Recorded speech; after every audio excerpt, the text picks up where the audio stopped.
नमस्कार, मैं हूं आपके साथ प्रदीप आजाद। मौसम का मिजाज भी कब बदल जाता है कुछ पता ही नहीं चलता। ठीक उसी तर्ज पर जैसे सियासत का हाल बदल जाता है। और बात अगर राजस्थान की सियासत की करें तो इन दिनों हाल यहां भी कुछ ठीक नजर नहीं आ रहे। जिस तरह सूबे में मौसम का मिजाज बदल रहा है, कहीं आसमान से आग बरस रही है तो कहीं किसी इलाके में आंधी और बारिश के नजारे। बस उसी तर्ज पर सियासत के मिजाज देखिए। कांग्रेस का अपना प्रदर्शन, भाजपा का अपना अंदाज।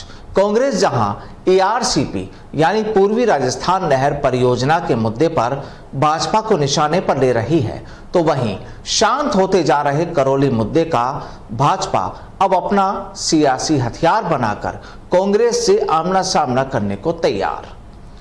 खैर, बात जब पूर्वी राजस्थान की चल रही है तो फिर इस पूरी पिक्चर से सूबे के एक किरदार की गैर मौजूदगी इस वक्त काफी चर्चाओं में है। पूर्व डिप्टी सीएम सचिन पायलट। तो चलिए अब तफसील से बात कर लेते हैं।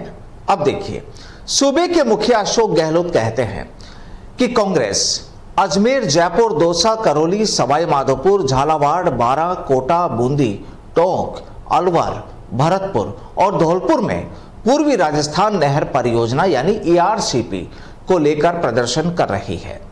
प्रदर्शन प्रधानमंत्री नरेंद्र मोदी की वादा खिलाफी के विरोध में है। अब गहलोत का कहना है कि प्रधानमंत्री ने 2018 में चुनाव से पहले कहा था कि एआरसीपी से 13 जिलों में रहने वाली प्रदेश की 40% जनता को पीने का मीठा पानी और किसानों को सिंचाई जल मिल सकेगा। परंतु 3 साल गुजर जाने के बावजूद केंद्र सरकार ने एआरसीपी को राष्ट्रीय परियोजना का दर्जा नहीं दिया। गहलोत कहते हैं कि जब दूसरे प्रदेशों में चल रही 16 परियोजनाओं को राष्ट्रीय परियोजना बनाया जा सकता है, तो राजस्थान जैसे मरुस्थलीय तथा गहराते जल स्तर एवं बिना बारहमासी नदियों के राज्य की इस जल परियोजना को राष्ट्रीय परियोजना घोषित न करना हर किसी के समझ के परे है। आखिर राजस्थान के साथ केंद्र सरकार भेदभाव क्यों कर रही है? ऊपर से आपके जल शक्ति मंत्री घाव पर नमक छिड़क रहे हैं कि प्रधानमंत्री जी ने अपनी अजमेर की चुनावी सभा के दौरान एआरसीपी के बारे में एक शब्द भी नहीं बोला।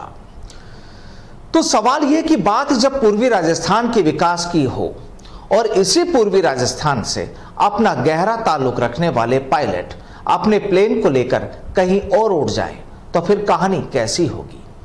चर्चाएं यह भी हो रही है कि जब पूरी कांग्रेस पूर्वी राजस्थान के विकास के लिए सड़कों पर है, तो फिर सचिन पायलट गैर मौजूद क्यों, यानी नदारद क्यों? और बड़ी बात तो यह भी कि इस मसले पर कोई बयान भी नहीं। अब सियासी जानकार इस मुद्दे को कुछ दूसरी तरह से भी लेने लगे हैं और वो ये कि सूबे के सरदार अशोक गहलोत खुद भी नहीं चाहते कि पायलट इस मामले पर कहीं आगे रहें। जनाब, अगले साल चुनाव है और राजस्थान में जिस तरह पायलट वर्सेस गहलोत की कहानियां चलती रहती है, तो फिर अंदाजा लगाइए कि बारात दरवाजे पर हो और मेजबान गायब हो तो कैसा लगेगा, और मसला जब पूर्वी राजस्थान का हो। खैर, कहानी सियासी है और कुछ ऐसी ही कहानी इस वक्त भाजपा में भी लिखी जा रही है। भाजपा के पास मुद्दा है, बिल्कुल है, करौली का। उसकी सियासत करौली में चल रही है। कल पूर्व सीएम वसुंधरा राजे ने करौली का दौरा किया, आराम से सभी से बात की और वहां की ब्यूरोक्रेसी को हड़काया भी और चेतावनी भी दी। आज राजस्थान में भाजपा के सरदार सतीश पूनिया और कुछ दूसरे नेताओं ने भी वहां जाने की कोशिश की, लेकिन पुलिस ने जाने नहीं दिया। और इसकी सीधी वजह ये कि जिस तरह लाव लश्कर के साथ भाजपा नेता वहां जाना चाहते थे, सरकार को वो मंजूर नहीं था।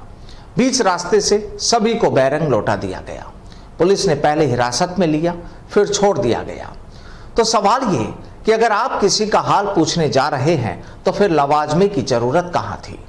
तो फिर क्या यह सवाल गलत है कि अब करौली मुद्दे को भाजपा भुनाने में लगी है, या फिर इस मसले पर पूनिया भी अपना कोई सियासी भविष्य तलाश रहे हैं? खैर, जो भी हो, हाँ, इतना जरूर है कि जिस तरह मौसम बदल रहा है, ठीक उसी तर्ज पर अब सूबे की सियासत के रंग भी बदलने लगे हैं। और बदले भी क्यों ना, अब विधानसभा चुनाव में ज्यादा वक्त नहीं, सब लोग पब्लिक की भावनाओं को भुनाने में लगे हैं। वोटों का जुगाड़ कर रहे हैं ताकि सरकार का लुत्फ लिया जा सके। लेकिन यह भी नहीं भूलना चाहिए जनाब कि ये पब्लिक है, सब जानती है। नमस्कार।